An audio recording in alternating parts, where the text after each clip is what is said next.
Hello, welcome to 20th Century Adventures Artifact of the Week. This week we've got something really neat. This is a special piece. You probably haven't seen one quite like this before. In fact, there is no other robe like this one. This is a bathrobe made entirely out of silk neckties. So it pairs really well. We could say it ties in with the video we also released this week on period neckties. So if you haven't seen that, be sure to check that out. So this was made by my great-great-aunt. She was a really interesting lady. Unfortunately, I didn't really get to know her. She passed away when I was just a few years old. But her name was Esther, and she made this entirely out of old ties. I don't know exactly when it was made, but probably sometime in the 1930s. Most of the ties that are in it are early. If you look at the patterns, some of these, like this one here, could probably be 1890s even. And some of the other patterns are more Art Deco, clearly late 20s, early 30s. And then some of these are, like this one's probably 19 teens. Really pretty stuff. And she's just done an amazing job of piecing all this together in a way that is eye-catching and durable and you know, very fetching. It is lined with silk, so she probably had to go out and purchase that, but I bet these ties mostly came from family members or thrift shops.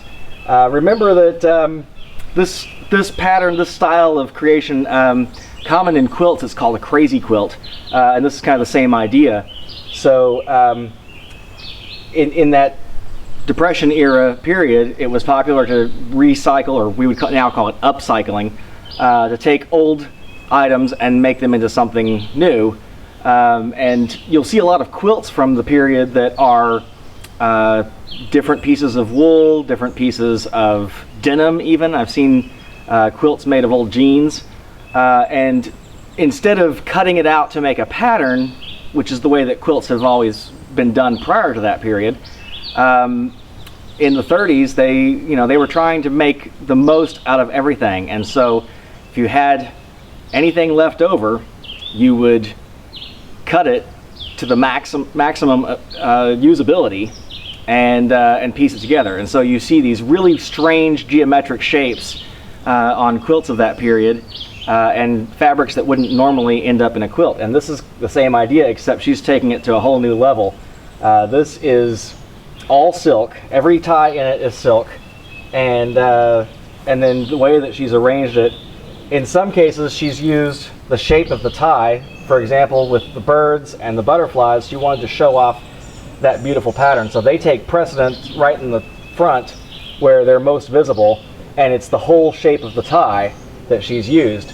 Whereas some of the other ones, and here she's got one with horses, but then some of the other ones down here, she's just taken little scraps of the ties and pieced them together, and in some cases really unique in the shape, like on this pocket where she's really pieced together just tiny little pieces to make the shapes that she wanted.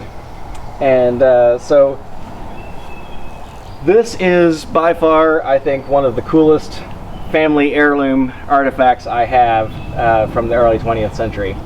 And I figured that everyone would enjoy seeing it. So I hope you've enjoyed this. If you have, give us a like and subscribe, and we will see you down the road.